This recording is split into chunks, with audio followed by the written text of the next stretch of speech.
بسم اللہ الرحمن الرحیم۔ غزوہ حنین ایک بہت امپورٹنٹ واقعہ ہے اور ہم سب کے لیے ایک اہم نصیحت بھی ہے۔ یہ جنگ فتح مکہ کے بعد ہوئی جب مکہ شریف فتح ہو گیا اور اہل مکہ نے اسلام قبول کر لیا، جوگ تا جوگ اسلام میں شامل ہو گئے اور مسلمانوں کا لشکر بڑا ہو گیا۔ اب جو حنین کے لوگ تھے وہ حملہ کرنے لگے تھے حضور آقا صلی اللہ علیہ وآلہ وسلم پر اور حضور کے لشکر پر۔ حنین اور طائف کے لوگوں کی بہت اچھی تیاری تھی اور 40,000 سے زیادہ ان کا لشکر تیار ہوا اور آقا صلی اللہ علیہ وآلہ وسلم خود حنین کی طرف چل پڑے۔ اب مسلمانوں کے پاس 12,000 کے قریب لشکر تھا صحابہ کرام کا۔ اب اتنا بڑا لشکر پہلے مسلمانوں کے پاس کبھی نہیں ہوا تھا، سب سے بڑا لشکر اس وقت تھا۔ اب یہاں پہ حضور سیدی شیخ الاسلام ایک نصیحتی پہلو فرماتے ہیں کہ اس دن بعض صحابہ کرام کو خیال آیا کہ ہمارا بہت بڑا لشکر ہے اور ہم ان کو اڑا دیں گے، کافروں کو شکست دے دیں گے ایزیلی۔ لیکن کیا ہوا؟ جب جنگ ہوئی تو پہلے فیز میں مسلمان ہار گئے۔ اب قرآن مجید میں اس کا ذکر آیا ہے سورہ توبہ میں کہ بعض صحابہ کرام کو گمنڈ آ گیا اپنے بڑے لشکر کو دیکھ کر، تو عارضی شکست کیوں ہو گئی؟ مسلمانوں کا لشکر منتشر ہو گیا۔ حنین اور طائف کے سپاہی اتنے سخت تیر باز تھے اور پلاننگ سے چھپے ہوئے تھے کہ سارے مسلمان منتشر ہو گئے، حتیٰ کہ آقا صلی اللہ علیہ وآلہ وسلم جس اونٹنی پر تھے اس کی ارد گرد چند صحابہ کرام رہ گئے تھے، سیدنا صدیق اکبر، سیدنا فاروق اعظم، سیدنا عثمان بن عفان، مولا علی شیر خدا سمیت چند صحابہ کرام رہ گئے تھے جنہوں نے اوائل دور میں اسلام قبول کیا تھا اور آقا صلی اللہ علیہ وآلہ وسلم کی حفاظت کے لیے سیکیورٹی بن کر وہیں کھڑے تھے۔ باقی کسی کو ہوش نہیں تھا، کوئی کدھر تھا، ادھر تھا، ادھر تھا، ایک انتشار ہو گیا۔ اللہ پاک پھر فرماتا ہے سورہ توبہ میں کہ یہ جو تم اترا گئے تھے اپنے کثرت پر، خیال آ گیا کہ بہت بڑا لشکر ہے تو پھر دیکھ لیں شکست ہو گئی۔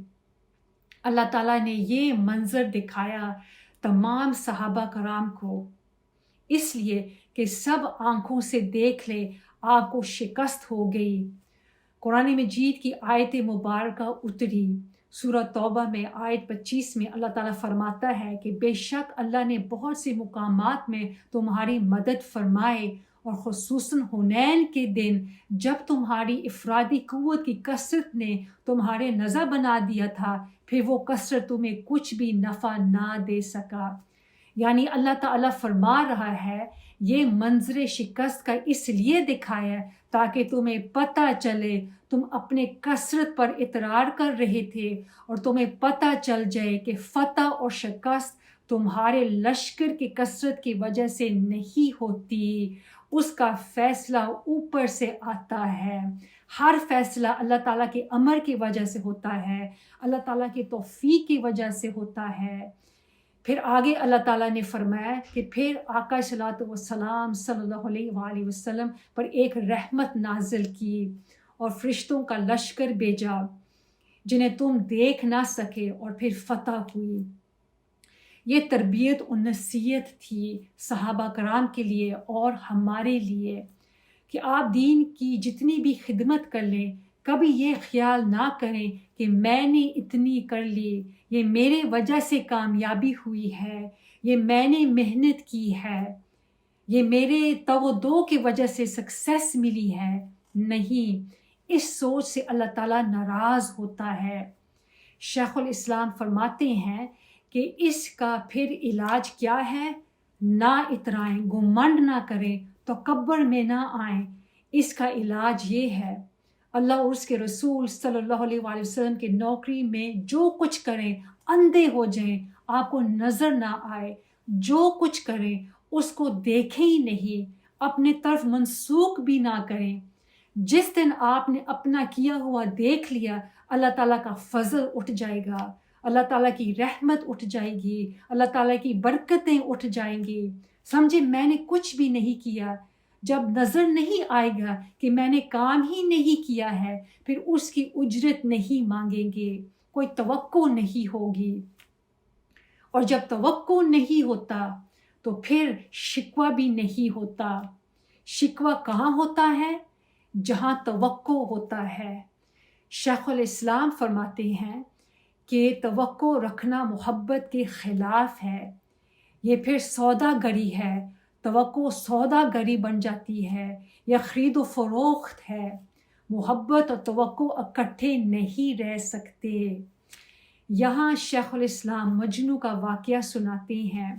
مجنو جو خون دیتا تھا لیلا کے لیے، تو ایک دن لیلا نے خیرات کی تو مجنو پیالہ لے کر آ گیا۔ لیلا نے ہر ایک پیالے میں لنگر ڈالا، اور جب مجنو کی باری آئے تو اس کو کچھ بھی نہیں ڈالا، اور اس کا پیالہ گرا دیا، توڑ دیا اور اندر چلا گئی چھوڑ کر۔ تو مجنو ناچنے لگ گیا، وجد میں آ گیا۔ لوگوں نے پوچھا، تم ناچتے کیوں ہو؟ تمہاری بے عزتی ہو گئی ہے، سارا جہاں کو سب کچھ ملا ہے، دیا بھی نہیں ہے، اور پیالہ بھی آپ کا توڑ دیا ہے، اور چھوڑ کر وہ چلی گئی ہیں، تو تم تو ڈوب کے مر جاتے، لیکن تم خوشی سے ناچ رہے ہو۔ مجنو نے کہا کہ ڈوب کے تم مرو جن کو سمجھ ہی نہیں ہے۔ اگر کسی اور کا پیالہ توڑتی تو بات آپ کی درست تھی، لیکن یہ جو میرا پیالہ توڑا، مجھے پہچانا ہے اور مجھے دوسروں جیسا نہیں سمجھا، مجھے اکیلا اور مختلف سمجھا، تبھی تو میرا پیالہ توڑا۔ میں تو اسی لیے ناچ رہا ہوں کہ مجھے پہچان لیا ہے۔ میری بہنیں، یہ تو مجنو کی لیلا سے محبت تھی، اور سوچیں کہ اگر عشق مصطفیٰ سے ہو جائے، اور کسی کا خدا کے ساتھ عشق ہو جائے، اور اللہ کے محبوب بندوں سے عشق ہو جائے، اور اس کے دین سے عشق ہو جائے، اور اس کے مشن کے ساتھ عشق ہو جائے، تو پیالہ توڑنے سے ناچیں گے یا منہ پھیر کر ناراض ہو جائیں گے؟ زاویہ نگاہ بدلنا ہے، یہ آپ کی تربیت ہے۔ جھگڑے کیوں پیدا ہوتے ہیں میری بہنیں؟ وہ جھگڑے اس لیے پیدا ہوتے ہیں کہ محبت کا خانہ خالی ہے۔ اگر آج محبت بڑھ جائے تو شکوہ کب کی جگہ نہیں بچتی۔ اگر محبت دل کے برتن میں بڑھ جائے تو شکوے کی جگہ نہیں ملے گی۔ بندہ سحراب رہتا ہے، اس بات میں مست رہتا ہے کہ میرے محبوب نے مجھے چن لیا ہے کہ میں نوکری کروں، بس اللہ تعالیٰ نے مجھے یہ توفیق عطا کی ہے، مولا نے مجھے چن لیا ہے، مجھے چوز کیا ہے، مولا نے مجھے یہ موقع دیا ہے اپنے محبوب کا کام کرنا۔ میری بہنیں، محبت پہچان مانگتی ہی نہیں کہ مجھے پہچانو۔ محبوب پہچانے یا نہ پہچانے، محبت کا تقاضا یہ ہے کہ ادھر بیٹھیں یا ادھر بیٹھیں، آگے بیٹھیں یا پیچھے بیٹھیں، یا جگہ بیٹھنے کے ملے بھی نہ، قریب بھی نہ ملے، اندر بھی جگہ نہ ملے، باہر جانا پڑے، چلو آواز تو آ رہی ہے، اور اگر آواز بھی نہیں آ رہی ہے تو کم از کم میں اس جگہ پہ تو ہوں۔ محبت کے پیمانے اور ہوتے ہیں۔ شیخ الاسلام فرماتے ہیں کہ ہم نے محبت کا دنیا داری کا لباس پہنا کر رکھ دیا ہے، دین کی خدمت کرتے ہیں، اسلام کی نوکری کرتے ہیں، اور حضور کے عشق میں غلام ہیں، مجنو ہے۔ سو جب کام کریں اللہ اور اللہ کے رسول کا تو پھر مجنو جیسا وتیرہ اختیار کریں، عوض نہ مانگے۔ سو جنگ حنین میں صحابہ کرام نے دیکھا کہ آج ہماری اتنی کثرت ہے، اللہ پاک نے کہا کہ اگر تمہاری اتنی کثرت ہے اور طاقت ہے تو دیکھ لو، شکست کا منظر دکھا دیا۔ تو پھر آقا صلی اللہ علیہ وآلہ وسلم نے کینکریاں اٹھائیں، کینکریوں کی ایک مٹھ بڑی اور ایسے پھینک دی، اور ایک کینکری 40,000 کافروں کے لشکر کے پیچھے لگی اور ان کو مار دیا۔ کینکریاں تھوڑی سی تھی، بندے تو 1000 ہار تھے، لیکن ان کینکریوں نے مسلمانوں کو فتح دلوا دی اور حنین کے لوگوں کو شکست دے دی۔ مسلمان فتح یاب ہو گئے۔ اللہ پاک نے یہ دکھانا تھا فیصلہ فضل سے ہوتا ہے، اور آقا صلوات والسلام کا ایسا ماننا عدل کو فضل میں بدل دیا ہے۔